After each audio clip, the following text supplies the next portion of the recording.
Here we are, back again with Jimmy Allen. A member of the gang posing as a government agent tricked the boys into releasing Major Moto and surrendering the plans for the Army's mysterious new jet-propelled fighter. When Mr. Russell, a special government investigator, arrived, they suspected a deception and dashed to the emergency field. There they were met by Poquette, the bogus agent, Shorty Mason, Biffer, and Ace. At the point of a gun, Speed and Russell are locked in a hut, and Jimmy forced to accompany the gang in their transport plane.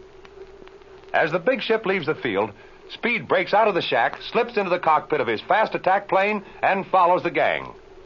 But here we are in the cabin of the transport, just after they have left the field. All right, Alan. You sit back here in the cabin quiet-like. Don't try to pull any monkey business, and there won't be no fuss. You won't have to worry about me, Poquette. I seem to have plenty of guards. I'll say you have. And we ain't going to stand for any messing around. Now, look here, Shorty. What'll you have, Poke? Take that seat next to Alan and keep your eye on him. Where's your rod? Right here in my mitt. What do you think I did with it? Swallow it? Well, keep it on the kid. Remember, we ain't taking any chances.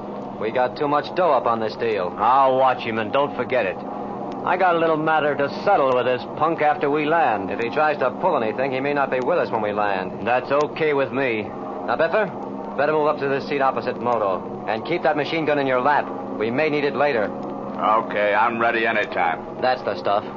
Well, Major, looks like we made a clean getaway. And we'll have you and your plans out of the country in no time. It will please me.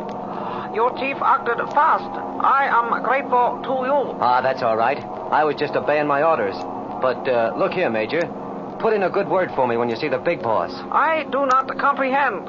Tell him what a good job I done, getting you out of this crack up here. Understand? Saving you from getting captured. Oh, yes. I shall praise you highly to your superior. Sure, that's the idea. Well, I'm going up and talk to Ace a minute. We gotta make a stop for gas somewhere. And that's gonna be kind of ticklish. Every airport in the Southwest will be looking for this ship. Does your pilot know this country? Who, Ace? Why, sure, certainly. He knows every farmhouse and wagon road down through here. Don't worry. We'll get there all right, Major. But we may have to go a roundabout way. Well, I'll be back in a few minutes. Well, Mason, it looks like you outsmarted us this time. By the way, how did you ever get mixed up in this? You and Robertson were so anxious to take after Moto, you forgot about me. We didn't forget about you. I thought Captain Sweeney had you covered with a gun when we left, right? Say, that fellow was out on his feet. He's got nerve, though. You remember he was sitting in that chair holding that rod on me? Yeah, I remember. We told him to hold you until Russell got back. Well, right after you and Robertson took off, the captain passes out like a light. You mean he fainted? He starts getting wobbly, so I give him a shove off the chair and ducks out the door. He kind of come to and took a couple of shots at me, but it was too late. But how did you get down here? Listen, kid, I ain't spilling everything I know. But I'll tell you this much. A friend of mine in KC gets a flash that Speed and Moto has an air battle down near Olathe, and Moto bails out. Moto goes to a telephone and gets in touch with the big boss on what had happened. Yeah, we heard about that call he made. Well, the big boss sends out Poquette with the Biffer and told him to pick me up at the old field at KC and then go down to Olathe and find Moto. Boy, he was plenty worried, too. What do you mean? Poquette tells me a while ago that if he don't find Moto, he'll get a one-way ride, and you know what that means. I have a pretty good idea. Well, it looks like Poquette got away with it all right. But look here, Mason. Where's this ship headed for now, huh? What do you care, Alan? You can't do anything about it. Well, I guess that's true, but after all... Hey, what's that noise? Do you hear that? What do you mean? Sounds like another ship to me. Hey, Biff, do you hear anything? Yeah, I thought I heard something. Sounded like a ship right over us. I can't see anything from this side of the cabin. That's funny. Say, that guy Robertson isn't crazy enough to try to pull any rough stuff, is he? You know Speed as well as I do, Mason. What do you think? Oh, he wouldn't do that. Not with you in the cabin. Why, he thinks more of you, Alan, than he does his right hand. Yeah, Speed's a great fellow. He wouldn't bother this ship, though. I'm sure of that. Well, I don't know. He gets some pretty crazy ideas about flying. It's sure a good thing we hauled you along, or that guy would have filled its transport full of lead. Yeah, that isn't all, Mason. Yeah? What do you mean? I'd have helped him. Say, you're getting foolish ideas, too, huh? Well, get him out of your bean. I'm going to tell you something, Alan. Yeah, what is it, Mason? One wise crack out of you, and Poquette will tell me to open the door and dump you out. You've been around this fella Biffer before, haven't you? I'll say I have. He was leader of that gang down in the Ozarks. Pretty tough hombre, wasn't he? Like most of you gangsters. With a gun in his hand and his own crowd around him, he's pretty hard. Yeah? Well, let me tell you something. This guy Poquet is twice as hard. How do you like that? What do you expect me to do, Mason? Break down and cry? Look, you can throw me out of this ship if you want to, but I won't get down on my knees and cry like a baby. Yeah, I suppose you meant that crack for me. Take it or leave it. I guess you already know what I think of you. Say, listen, you punk kid. You try to get tough with me, and I'll bat you over the head with it. Shorty, you hear that? That's the same noise. Do you hear it now? That sure sounds like a ship, Biffer. Right over us, too. So you better call Poquet. Hey, Poke, come on down here. You guys hear that, too? I'll say we do. Sounds like another ship right over us. Yeah, that's what I thought it was. But Ace and I looked all around, and we can't see anything. Yeah, but if he was right above and behind us, we couldn't see him. Yeah, I know. Look! Why, it's Speed! Yeah, it's that guy Robinson, or I'm a watchmaker. Say, he must have been following us since we left the field of Olathe. Look, he's pulled away over to the right. And now he's turning around to come back. What's that guy up to? What's he going to try to pull off? Now listen here, Poke. That ship of his has 2 guns.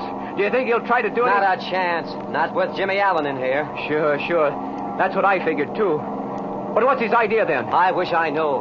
He won't take a chance on shooting, though. That's where we got him cold. Here, Biff. Open your cabin window there and stick that typewriter out. If he comes in close again, let him have it. I'll watch this side of the ship myself. Oh, gee, that's Speed, all right.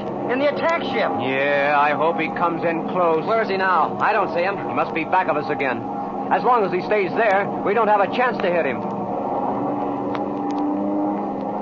Here he comes. I can hear him. Get set, Biffer, and let him have it.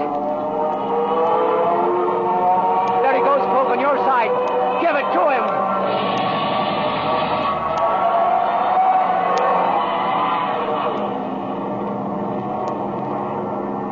All right, Mason, let go that gun. Look out. Don't move or I'll drill you. Hey, what's going on here? While I was looking out the window, Alan grabs the rod out of my hand. You fool, Mason. Stay where you are, both of you. Sit down, Poquet. Sit down, I said. I'll run this ship for a while now. Don't you pull anything crazy. Push the rest of that machine gun out the window, Poquet.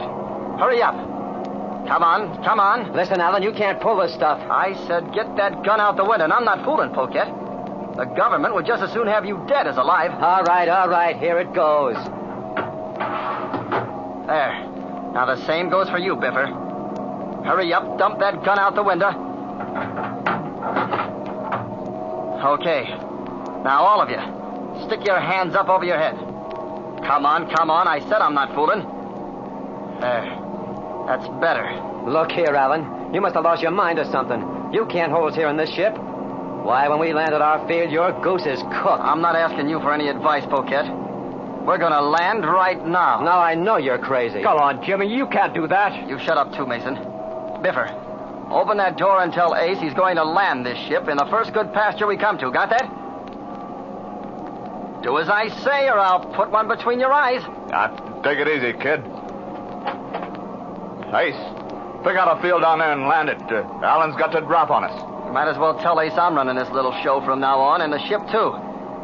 All right, tell him to cut his throttles and sit down. Tell him to do that, or I'll drill you, Biff. I mean it. Be careful with that gun, Alan. And do as I tell you. Hey, there's a big pasture over to the right he can get into. He's got it on his Biffer. Better tell Ace to set her down. Go on down and land, Ace. We'll all get bumped off. Okay, he's gonna land now. He better, and he better make it snappy, too. Come on, Poquet, keep those hands over your head. All right. You, Moto, where are those plans? I do not know. Come on, let's have those plans. I saw Poquet hand them to you when we got in the ship. Hurry up, where are they? You are mistaken. I do not... Get up on your feet, mate. Well, looky there. Been sitting on them, huh? All right, thanks, Major. Now you can sit back down. Mr. Allen, I give you $50,000 for plans. Yeah, how about that, Alan? 50 grand. Why, that's more money than you'll make in a lifetime. Sorry, boys, I couldn't use it. All right, get set now. Ace is going to land her. Look. Hey, look. Speed Robertson's coming into the same field. Oh, boy, I thought he'd do that. All right, I'm getting out of here now. But you better get this straight, you guys. The first man out of this door is going to hear from my gun. Is that clear?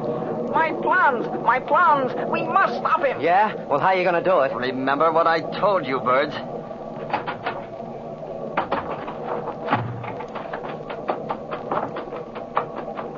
Come on, Jim, come on. I am, Speed, and I've got the plans. Kid, that's great. That's wonderful. How in the world did you ever do it? Oh, gee, I never thought it would work. Look, kid, that transport's taking off.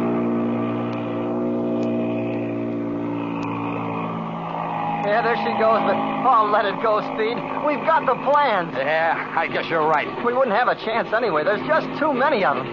Come on, kid. Jump in the rear cockpit. We're going back to Kansas City before we lose these plans again. That suits me. Give her the gun, Speed.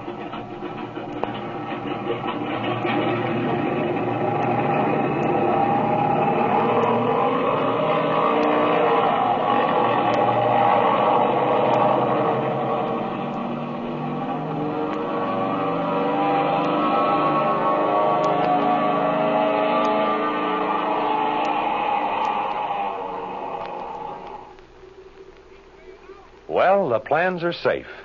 At least we hope so. And Jimmy and Speed are on their way to the home airport. But there's trouble ahead. For action, thrills, adventure, tune in to the next episode of The Air Adventures of Jimmy Allen.